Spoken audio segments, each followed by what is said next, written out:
I'm the dude. So that's what you call me, that or his dudeness or duder or, El Duderino if you're not into the whole brevity thing. Hey, how's it going, my friends? This is Nick from the Nerd Frenzy Podcast. And we get to deal with the amazingly talented Coen Brothers, everyone. My beautiful, beautiful guest, Mr. Cole Paulsen.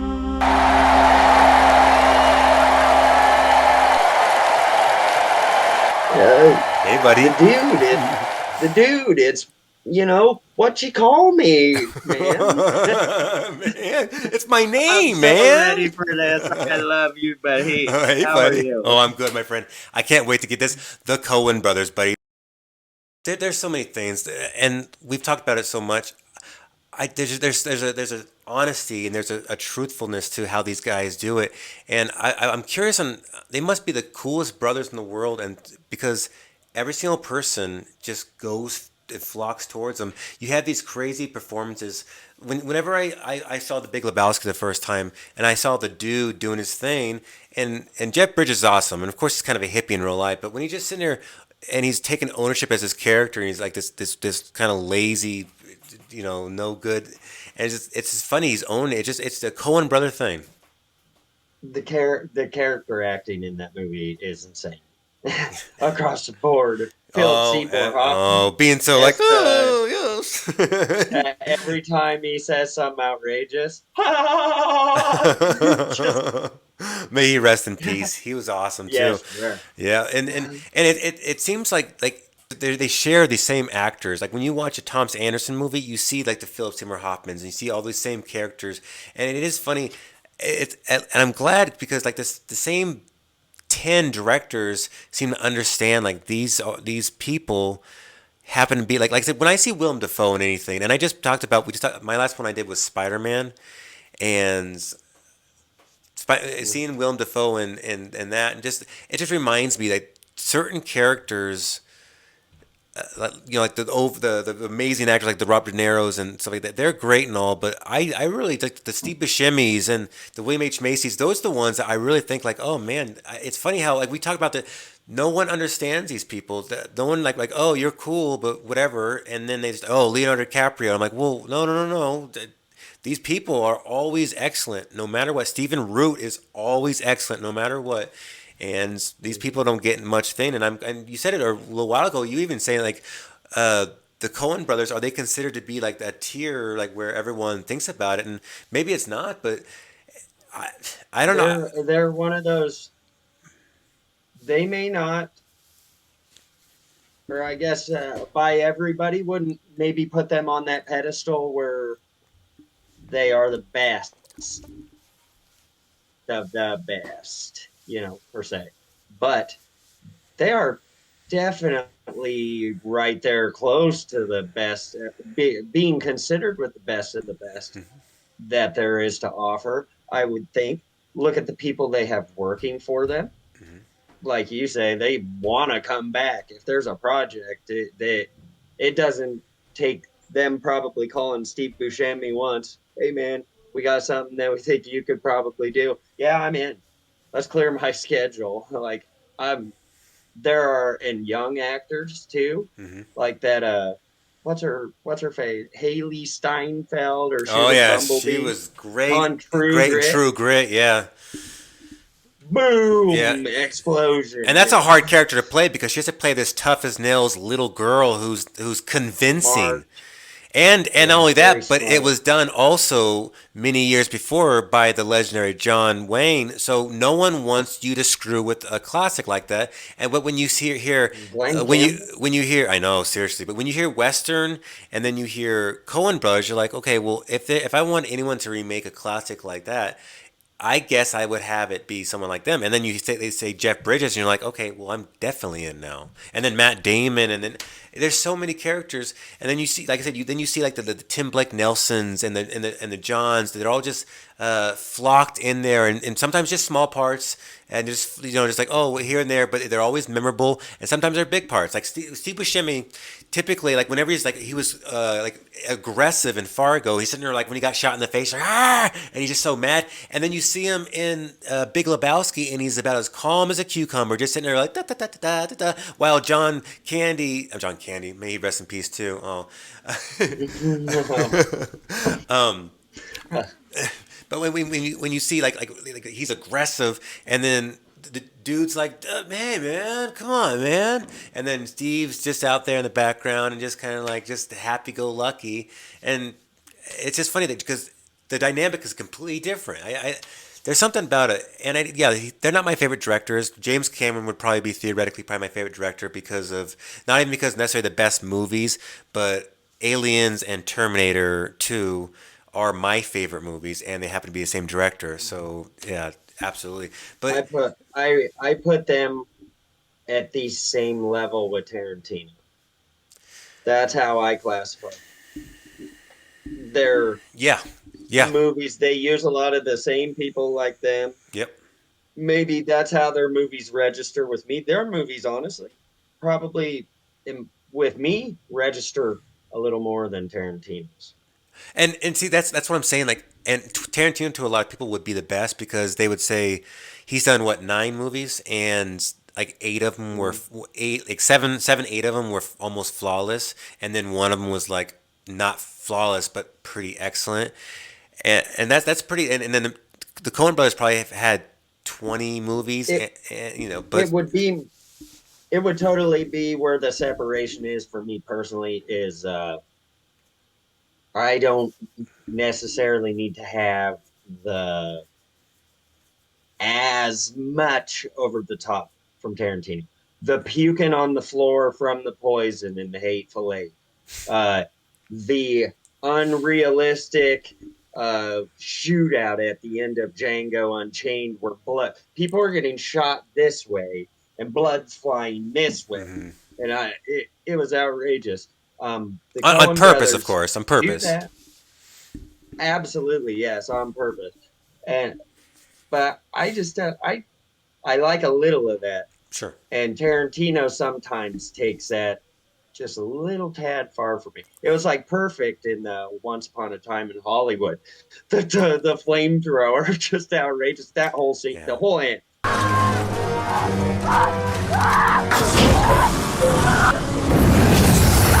I just give the whole end. Hit her in the face with a can of dog food, just crushes her nose. Oh my gosh. But then And you're rooting for it Uma too. Thurman chopping off a million limbs. Yes. What with some badass music in the background and some awesome artistic effects. But yeah, I get what you're saying. The Coen Brothers have more of a realism kind of approach, and Real. it's less like slapping it in your face, more like hey, ponder about that for a moment, kind of thing. So it is. And most of their movies are very much thinkers. Like yeah, on surface level, like when you're watching Big Lebowski, and you're watching Dude, you're just seeing like okay, this guy's just kind of a moron and whatnot. But then you realize how he's kind of able to kind of just guide himself around through people, very important people, and very people of influence, and he's kind of just able to just kind of be around their situation, and he's not intimidated by him or anything. He's kind of just like like almost like hey man, instead of being like oh sorry about that. And there's something impressive about that kind of situation, and only Coen brother movies sometimes are able to achieve that kind of effect. Hmm.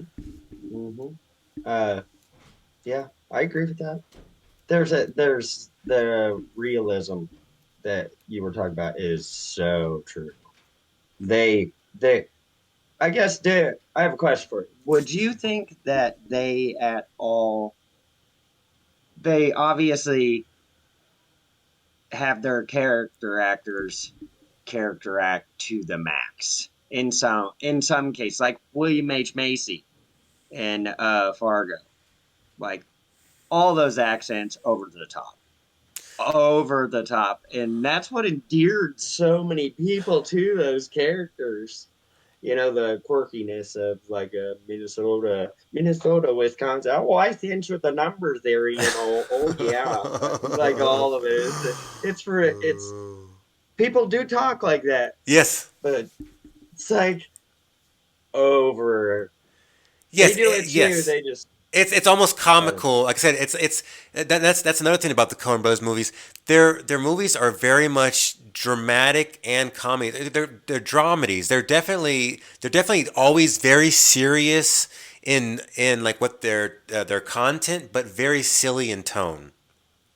is this a dangerous thing to say? Maybe I don't know. Do you think they do it on purpose? But I almost kind of think they stereotype not to show a character. I think they take whatever that character's stereotype might be and let that shine to the max sometimes. I mean, it would. I mean, it would definitely at least say, hey, have fun with it and open it up and see where you go. And I get what you're saying. It, Maybe that's a testament to their acting, if that's it, because they do such a good job of it. Like John Goodman as that KKK guy, brother, where art thou? It's like, yeah, they made him a real, like what I would think a macho, racist guy in the South would be like, if I was to encounter that. Like, it's either a testament to really good acting or I'm sure they're like, yeah, you know, go be that guy. You need to be, and that's cool if that's the way it is. I don't know. there, It's there's a just it's hard to pick apart anything. and you're right. And there's a certain aesthetic. There's certain movies that I get little giggles out of, and I get fun little quips out of.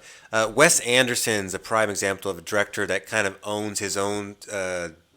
He's his own brand. His own, yeah, exactly, his own brand. And when you watch his movies, you watch all these people like Ralph Fiennes, which you see him as Voldemort, or you see him in Schindler's List, and then all of a sudden you see him walking around all dainty, like oh, and he's just extremely charming, but kind of foolhardy and just kind of a moron too. And it's there's a certain aesthetic that these kind of directors, I keep on. Bringing up these core people, they bring up this thing where they kind of have they're almost comedians themselves where they're showing us all this crazy stuff like in Fargo when he's putting him in the wood chipper, but then you kind of just see like what I was when I was watching that I watched Fargo the other day. I kind of went on a Coen Brothers binge and they deserve it. But I was watching the wood chipper part, and when you see Peter Stormare, not only is he just putting the wood chipper, but when he's doing it and he's just in there kind of like he uses the wood thing, he hits it in there, and then when he sees her, he's kind of just looking at it all funny and just kind of yeah, he just has this weird look at her, and I'm just like, and then you see him again in like Big Lebowski in that little dream sequence whenever he's like running around being like that Swedish weird guy, and it's hilarious because he's going up maybe the stereotypical Swedish weird guy, and he's just going for it, but he's kind of making fun of himself. There's like all these people.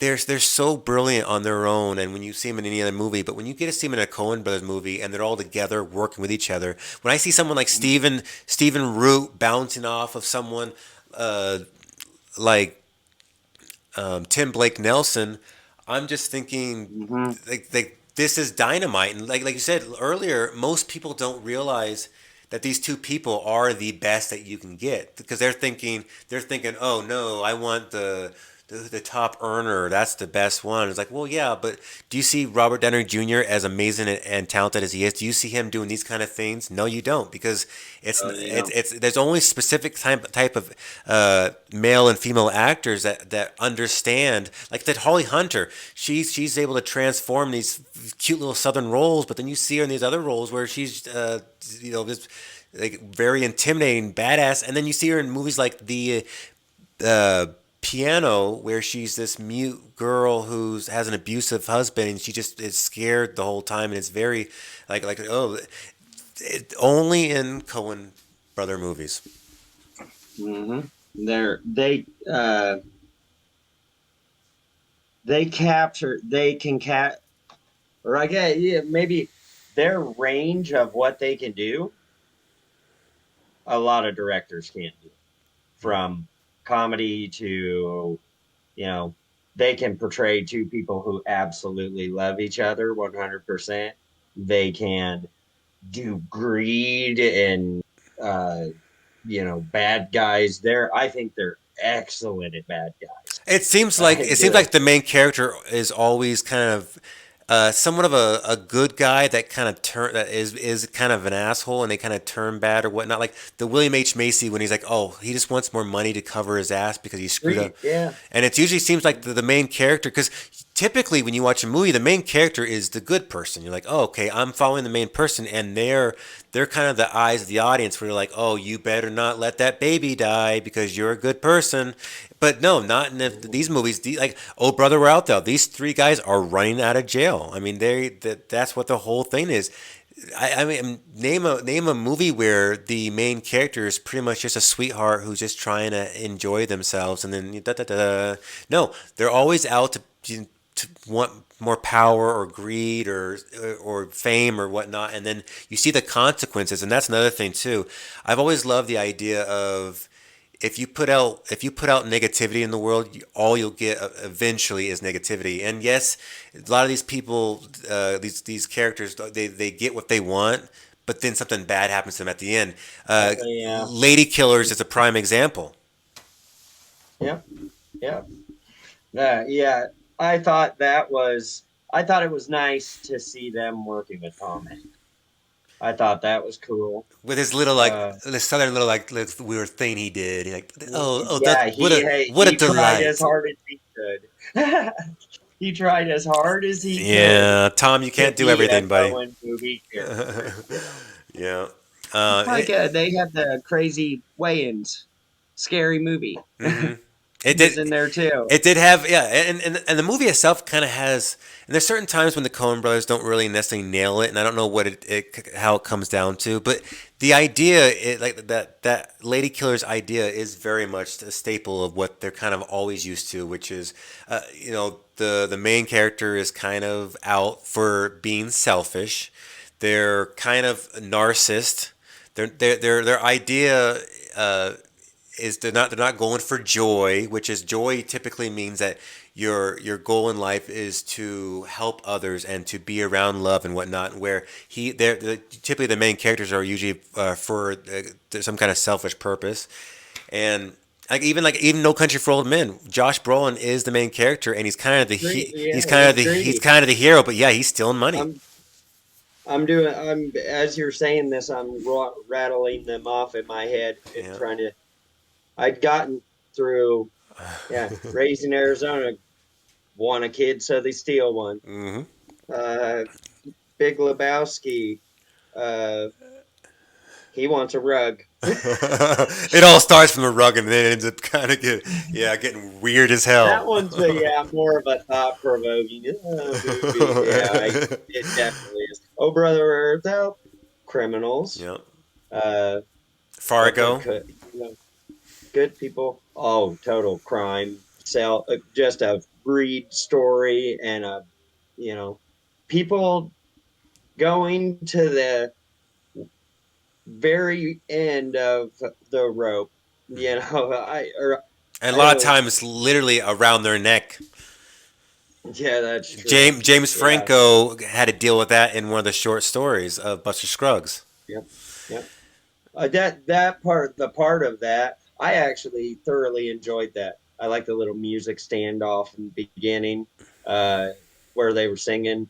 I Nelson again kills it, but when Liam Neeson chucked Neville Oh, I was hoping you Longbottom don't. I off the. don't talk about it. Oh my god, that was some dark stuff. Oh my! I was like, no way. There's no way he's gonna. As soon as he took the Yeah, second look off the. I'm yeah. sorry. I just that part was so shocking for It me. I was was shocking like, because, first of all, and it wasn't Neville. It was his stupid cousin. Um, yes, Dursley.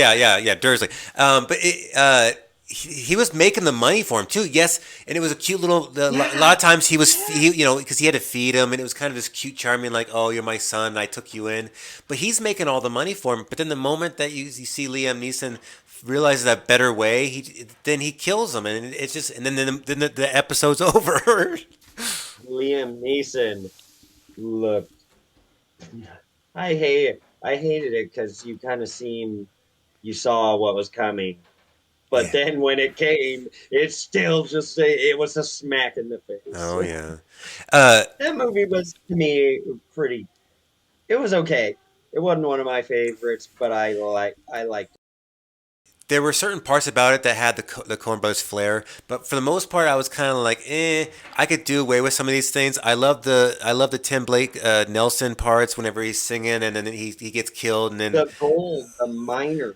oh, and that I was just about ready to say, Tom Waits is the man. I mean, he's the man musician, and he's the man when it comes. Like I remember seeing him in the Dracula, the Bram Stoker's Dracula, the Francis Ford Coppola. He was Randstein, or whatever his name is. Dude, what was Christa, Christopher Plummer, um, Mr. Megorium's Wonder Emporium? Hmm. No. What was the movie that was kind of like that? Christopher Plummer, Heath Ledger, Yeah, Andrew the Garfield. Imaginarium Parnassium, or yeah, something like that. Imaginarium of Dr. Parnassus. That's That what it was. guy, Yeah. Tom Waits, he was like the devil or the Hmm. good, Hmm. they're the light and the dark. He Yep. was excellent. Well, he's always good, and like I said, a lot of people like these are the things when you see these kind of people, and you're like, oh, well, you're a musician, you're a classic, and you're also one of those people that you only going to see these kind of people possibly in a Coen Brothers movie. But like he, as like this prospector who found all this gold and started doing his thing, and then when these people started trying to get him. And all it did was piss me off, and the way he's talking to himself, like, "Oh, you've done it now." I'm just like, "Dude, you're great. You are great. This is awesome." As maybe my Mhm. favorite little segment. I mean, I like the first one just because it was, it was a little musical and it was adorable, and I just love that kind of stuff. I get giddy, but I think my favorite pound for pound actual little segment was probably the gold rush one or whatever. It was it was I remember that one being beautiful.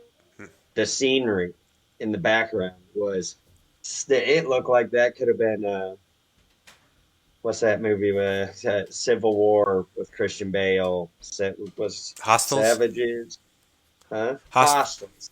Yeah. Like beautiful like that. The scenery was that beautiful. Um Cinematography there is one of my things too. I get really hooked when I see like when I watch like Lord of the Rings and whatnot, and you see that kind of the vision and whatnot, and you know that most of that's actually there, and then you watch something like Coen Brothers movies, and when it's in the West, and you know they're actually there. It's not a green screen. It doesn't look stupid, and it's just the whole time. And then you have these new TV shows like Yellowstone who copies that kind of concept like the Coen brothers do because they understand like what cinematography and they get to take that stuff and Coen brothers have been able to add so much depth to a lot of people, I guarantee you. still I still I still think yeah, that's a Yellowstone's definitely a copy. There's a show that reminds me of the Coens if they just made a project that was dark, dark, dark, dark, dark all the way, like No Country for Old Men per se, Oh, like Ozark. well, and I love Jason Bateman. He's a very talented person. So, but I get what you're That saying. kind of let's just get this nasty roller coaster going and see how long we can ride it. You know, it's they they do that. I was gonna say that they capture distress and people getting pushed to their limits of like frustration Hmm. Hmm. because situations aren't ever going right for them or they keep running into this. They have a They pick. I was like they have a separate scene. They have separate scenes where you see like that. Not even that has to do with like the character like William H Macy with the ice scraper trying to get the ice off, and then he falls, and then you see him like freak out, and then you see oh there it is, he's panicking. So yeah, I was just trying to go off that. Sorry, go ahead. Oh yeah, yeah, exactly. It's and you're in that usually that person that's being bad is they make them go through every hoop to get to you know the golden ticket. at the end of it if they get that golden ticket, which usually they don't. Justice is pretty well served in a lot of their movies. Hmm. Uh, what do you think of the Fargo TV show? Oh yeah. Well, I was very hesitant to want to watch it in the first place because I'm thinking, okay, you guys want to do a TV show based off of Coen Brothers, and I know that they're not necessarily doing it themselves, and I don't know how Mhm. they because you know they're not like directing the episodes or whatnot. They're I if I had to take a guess, don't quote me on, it, but I bet they produce somewhere. And that's great, and it definitely does have the flair. So whoever did do it definitely understands the Coen Brothers material. It's obviously whenever you see the first series, but yeah, I was hesitant to watch it, but obviously what got me hooked was just to understand. Okay, well, Martin Freeman is the main character, and I get to see this wonderful actor play also the don't you know, and he's not even a typical American. He He's was he's like British. watching William H. Macy Yes. years, Yes. you know. Yeah, he's the William H. Macy of today, but he's actually a British guy. So it's just like, wow, man, you're working on not just a U.S. accent, but you have to do like such a weird, oddball U.S. accent that Range. even U.S. people don't really like hear that often. That it still had the Savage knits. How did they connect those?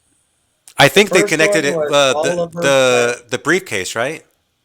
Yeah, Oliver Platt, the grocery store king, found the money. Yep, yep. And then they they, The they, they, sec they did the whole Christian thing and kept on screwing with him. Yes, That's how he yes. was doing. Yeah, but yeah, go yeah. The second one, Billy Bob was so good in that one.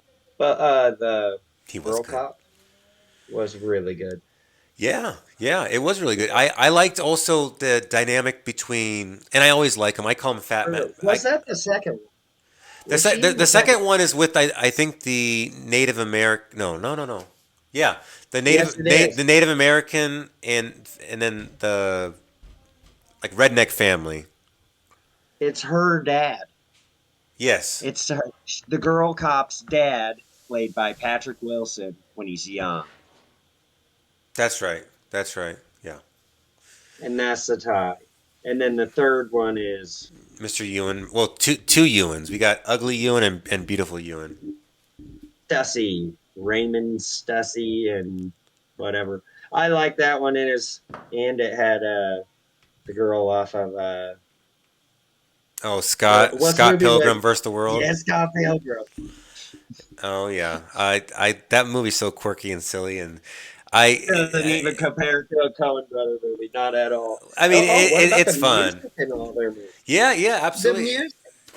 Oh yeah, and like I was watching Fargo, and there's something at the very start of it. They have this kind of violin, kind of just kind of giving you a little like somber beat, and then it's kind of incorporated throughout the movie, and then by the end, it's like really heavy, like oh, your consequences have heaviness and actions, and I loved how the violin kind of just pretty much says the only movie that violin has really ever completely just like really just broke my heart in a good way was Requiem for a Dream. Dun, ba-dum, ba-da-ba-dum. And it's just a bunch of stringed instruments and whatnot. And but Fargo I, had that same kind of idea where it kind of makes you unsettled, where it's like, oh well, and the good thing is it kind of guides you saying this is what is going to happen if you keep on being a dick to society. mhm. Dun. I have it in my head. Uh, Yeah, that's Clint Mansell. and He's one of my favorite composers. my violin one is uh Last of the Mohicans. When or the big grand. Bum, bum, bum, bum, bum, ba-dum. Oh Yeah, yeah. violins. So good. Nobody messes with the Jesus. Yes, he's so good. Like I said, You'll and come out here whipping a piece around the lane. I'll shove it up your ass. The way he just kind of it's moves so and is licking ridiculous. his ball. And he's such a disgusting creature, but he's like I said, he's part of that charm. And Big Lebowski, I would say pound for pound, I would say Big Lebowski is my favorite Coen Brothers movie. It gets to my core, my heart, and it's so silly and outlandish, and so wonderfully narrated by Sam Elliott, the sexy Sam Elliott. I love the whole That's feel of it. right. Oh Yeah. yeah. I've got to stick with the dude. He sits with him at the bar or something. Yeah. Yeah, yeah, the Oh, I forgot narrator. about that. Yeah. You just what's your favorite Julianne real Moore. speed round? What's that? Well, I got something for you. Speed round. What's your favorite scene on Fargo? I want to see it here real Favorite scene fast. in Fargo? Whenever William H. Macy is being interrogated by the cop, and he's saying, I told you everything. You're being like rude right now." And she's like, "Rude," and she's like looking at him like, and you could tell, you could see the back and forth, and Frances McDormand, and she's looking at him like. All of a sudden, she's like, "Huh," and then it just kind of Why hits is he acting her. pretty suspect right Yeah, now? yeah. He's like, Yeah, no, that's no. I told you already 3 times, and it's just, and then you're sitting there like you're feeling her pain because he's being very vague and very defensive. And then when he's like, okay, fine, I'll go check the lot right now. Oh, bye. Okay, here I go. And then she's like, jeez, and then he all of a sudden he just speeds off. And then all of a sudden it's like, well, now she definitely knows. exactly. Oh. Exactly. That's a character. Mine's when she's investigate or talking to those two girls that slept with those guys. Oh, did you see what he looked like? Oh, short guy, kind of funny looking. All of that. I Oh, died. can you give me some more details about what he looks like? Oh, I told he's just funny looking. Like in what way? Oh, in a general way, just funny looking, and I'm like, and I'm thinking, oh my gosh, it's Steve Buscemi. All you gotta say is bug eyes, and then there you go. And but Mhm. no, he just And a Q-tip that's a mute and weird walking around with. yeah, with Did weird he even bleach talk the blonde. whole movie? Pancakes. I Yeah, want pancakes. he say a few f bombs here and there, but yeah, he didn't pretty much say, and that's kind of his thing too. I've noticed, like when you see him in almost anything, besides, of course, I had to throw this out there. Peter Stormare, no one, he's. I think he actually is underrated. These other people we talked about, people kind of recognize that you're great, Oh, but he actually is underrated. And when you see him, when I saw him, I think, and my wife agrees. He is our favorite devil so far in any movie. In Constantine, I think he's the best devil of all time. mhm. There's some good ones. Don't get me wrong. Viggo Mortensen in the Prophecy was really good, but it was just kind of short lived. But Constantine stuck out to the point, and of course, you have Tim Curry is playing the kind of devil like character in Legend. But for the most part, there's some.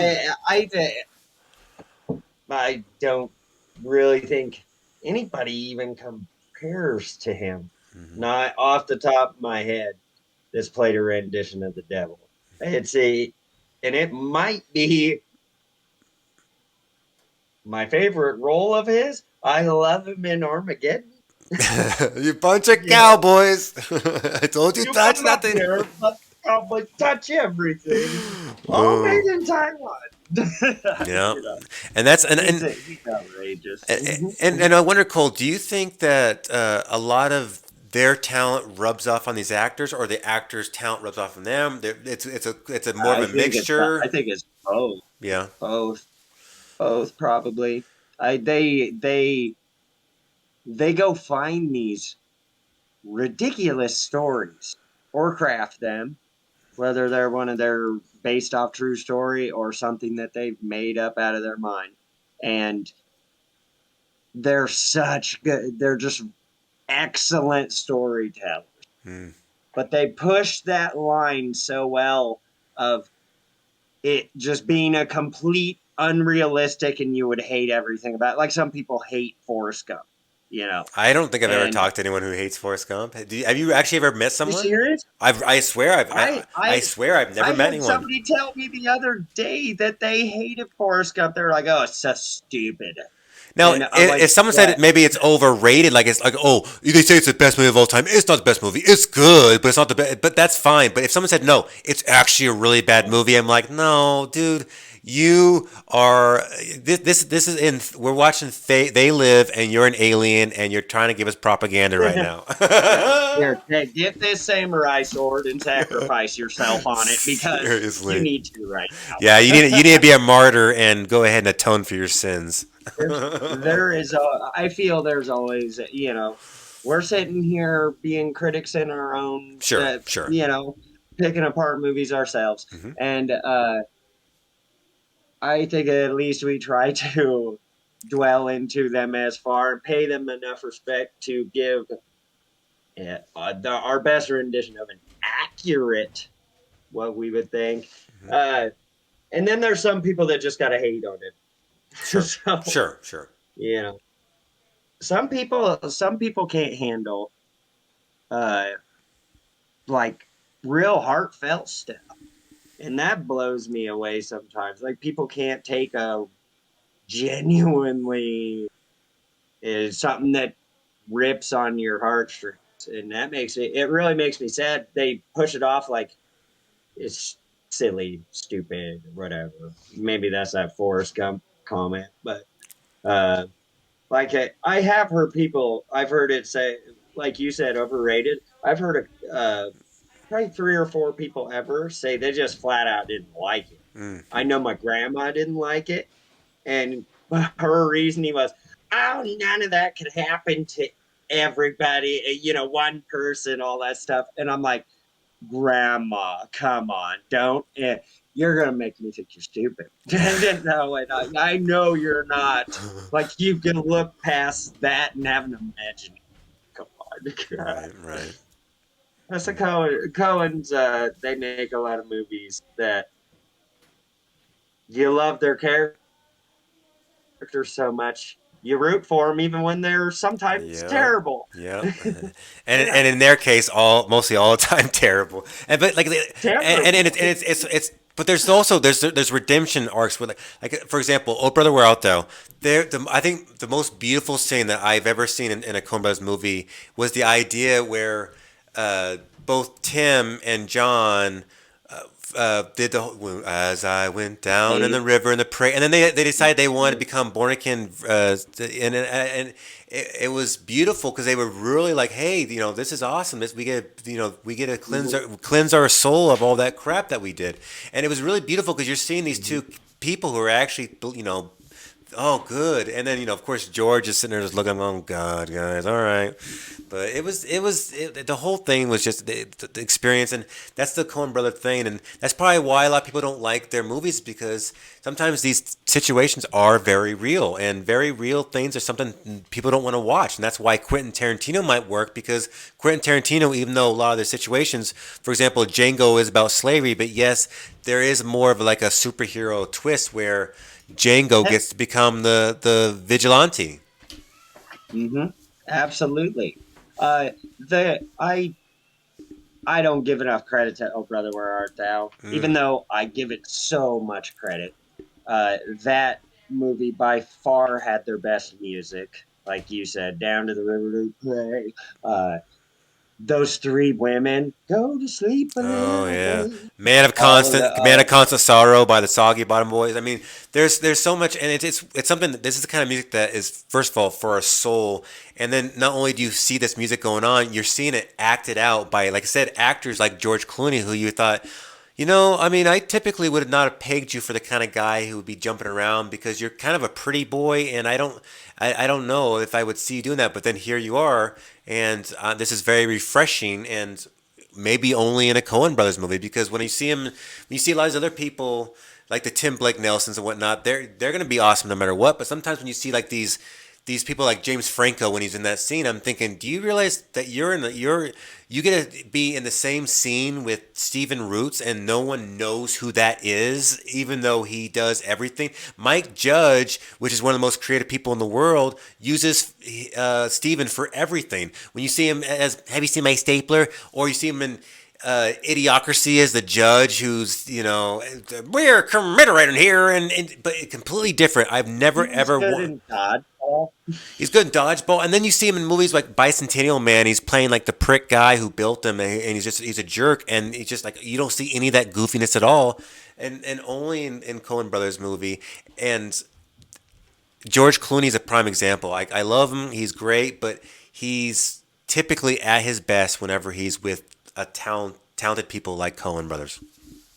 Spe- uh, yes, and saying that about I'm sitting here as we're talking about all these characters from all these movies and thinking about how good they all did at getting accents and understanding like etiquette of the people they were playing, like those just kind of what you think ignorant the soggy bottom boys. Two of those guys were supposed to be dumb as hell, and George Clooney's supposed to be the really intelligent one, and he clearly is not as intelligent as No, he thinks he no. And is. Not by a long. the beautiful thing is John and Tim, even though they're the dumbasses, they're also the ones that are kind of following their heart, and you can see much more of a genuine journey for them, and that's what makes them sweet. And it's like I said, redemption is something that in in the Bible. Whenever Jesus sees Mary, the prostitute Mary, and then he takes her as like pretty much her right hand person, like one of her sisters. And it's just kind of these things are beautiful. Redemption. Darth Vader sacrifices himself to save his son. I mean, these are the stories that make for the best. And Coen Brothers sometimes will throw that in there. You'll see a criminal who kind of understands their wrongdoings and in their own way are trying to fix things, and it's adorable. But then you also see characters like William H. Macy in Fargo, who's just doing whatever he can to get out of this pickle, and it's screwing and killing a lot of people. Mm-hmm. Mm-hmm. You are absolutely right. Where do you put Nicolas Cage and Raised in Arizona? I actually I thought it's not his best role, obviously, but I liked him a lot. No, I thought, what's that? first of all, it works because Holly Hunter, like I said, she's awesome. She was so good. So when you see her and you see him, and she's like matching, because Nicolas Cage, and I don't think it's possible to turn it off, but he has a specific energy that makes us captivated towards him, but it also makes us kind of be like, dude, we love him, but we also like, dude, come on, chill out. But sometimes, and that was a prime example, it works for him. His kind of oddness is what makes his character kind of his flair. And funny enough, a Nicolas Cage flair is perfect for a Coen Brothers movie. I mean, it makes sense. So if you see him, I could see him playing a lot of characters in a Coen Brothers movie and seeing his like, hey, Nicolas Cage, do what you always do, and go, what? Okay, and then it'll be fine for our movie because it works. That is very, very true. He was just he reminded me of Good in that movie. Good's obviously way smarter, but his mannerisms and just he remind me of a lot of Good. But what's John Goodman and Yeah, don't tell me Forsyth. Uh, William, what's that? John. I was gonna say John or William. No, William. Mm-hmm. That guy is good too. Yeah, I and love I haven't him. seen him do anything for a long time. I remember seeing him in Dick Tracy. He was one of the villains, and he had that weird. He had the flat. He was flat top or flat. Yeah, Yes, That's funny that he you. was. He was really good too. I know. I feel like there's a gem of a Cohen brother character that we are uh, babyface Nelson on Oh Brother Where Art Thou. Neat little thing. My dad told me about that movie. My dad originally was born in Louisiana, and he said when he went to school, he went to he remembers it very vaguely, but it was like first or second grade, and I'm pretty positive I'm telling this story, and I will ask him again. I will 100%. But that's a real governor, Pappy O'Daniels, came and did a pep assembly thing where all of those kids were in a gym, and he remember seeing the governor when he was very small, and I think it was Pappy, the real Pappy O'Daniels. Ah, And cool, I cool. wonder if he was running around that school going, "You dumb some bitch," to every person he sees. Mm. The horrifying, scary Javier and No Country for Old Men. Like, he's terrifying. Hmm. He's one of the scariest people I've ever seen on film in that movie. And it's something that did he get nominated for an Oscar for that?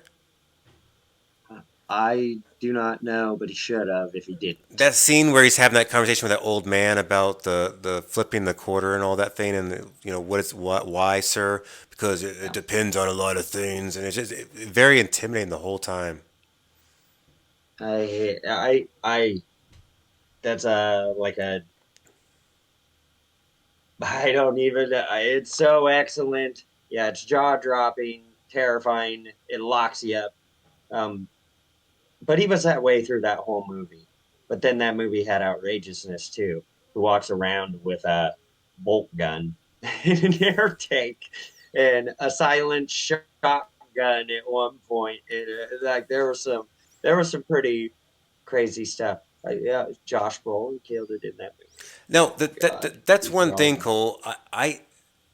I typically love how the thing rolls. I was not a fan of the idea that it did not show Josh. It didn't show us what would happen in real time. We just kind of saw it in the aftermath because it was weird because Oh, them taking him out of the hotel. yeah. Yeah, I didn't like that either. It was a weird I did not. decision. I don't know why they did that because it was something. It was in his perspective. We were pretty much watching this movie, and then all of a sudden it just didn't show us what happened. And I'm thinking, well, okay, Josh Brolin's character was surviving this whole time. He was being pretty smart for the most part. Yes, Javier was just killing it and scary, but then it didn't even show like the what happened. It just showed the aftermath, and I'm like, well, that was kind of weird and just kind of vague, I I did. suppose. It made. I thought Tommy Lee Jones was almost like why. I mean, yeah, you can kind of have that cop that's kind of slowly figuring out the whole situation, and he is a phenomenal actor most of the time. But I don't know. Maybe if he is, because he shows up right as they're taking out, he sees that he got murdered. He didn't end up getting away at the like. He was almost kind of like he's got the whole movie's like he's got some bad guys after him, and I got to get to him before they get to him because he he wanted to help him, even though he would have been in trouble. It's a weird dynamic, and it had no closure whatsoever. Yeah. For Tommy Lee's character, it's just like, oh, he's dead. Well, now I'm not going to find out who was chasing him, and well, I'm just going to go home. That's it. That's it. End of story. Big mistake. That was terrible. I agree. 100%. But I mean, the Coen Brothers have had a lot of amazing movies, buddy, and I've had a great time talking with you about them. And they have so many movies that there's so much depth to them, and it was awesome. Big Lebowski, Oh Brother Where Art Thou. These movies like Oh Brother Where Art Thou. It's a movie that it's like doing the whole Odyssey, right? It's doing that whole reenactment of that, and there's these guys. There's an amazing subtle approach to these their movies that you cannot deny is makes them possibly the top three, top five, top 10 best directors of all time. And there's something about these. It's not their directors. Their movies will stand the test of time. Mm-hmm, That's how good they are. mm-hmm, They put their movies just like you said, they're spread over the top, but they make movies so well and people love them so much. The people who do love them, or if either you kind of love them or you hate them, but the people who love them, God, well, let's carry this yeah. to the top. And and, and They are the and you said it perfectly about the Americana. That's one of the best things about these guys. They're able to have kind of like they're almost poking fun at American culture, but yet they're doing Yeah. it. They're not doing it in a wrong way, but they're doing it in kind of like oh, you guys, you rascals. They're kind of poking fun of our quirky, sense of self in America, and it's been a beautiful retelling, and I just love everything about them. So Cole, Me too. uh, Me too. there, and of course, there's a lot of people that we talked about today that no one knows who we're talking about, and that's why I had to talk about this with you, because if I would have brought up someone like William H. Macy to almost anyone else, they would have been like, "Oh, who's that again? Oh, that weird-looking guy from Fargo. Oh, They say, the oh, the guy from Shameless. there you Yeah, go. yeah. I Right, tell you right, that right. there is a ton of people that they may not know who they are, but at the same time, and we kind of just bounced all over Yeah, and we went just, all I over the mean, place. just went, yeah, just but I'm okay with that. It's like a giant brainstorm. It's been so good to relive a lot of movie memories. Yeah, I got to watch like 8 movies over the past like 5 6 days, and it's just a reminder that they will definitely, like you said, stand the test of time. And there's something about them that I definitely to this day will take with me, and it's kind of part of me now. So again, Cole, thanks for doing this with me, brother, and I love you. I love you too, buddy, and always, as always, I appreciate you. Kind of included me in this, man. It's a lot of fun, and I look forward to it every time. Absolutely, this is more of a selfish thing for me. I only include people I love in this situation, so I can kind of watch it maybe down the road one day and be like, "Oh, that was a lot of fun," like a little diary. So, thank you. I appreciate it. All right, buddy. Well, I'll talk to you later, and everyone else, I'll talk to you guys. Love you. See you next time. Be safe, world.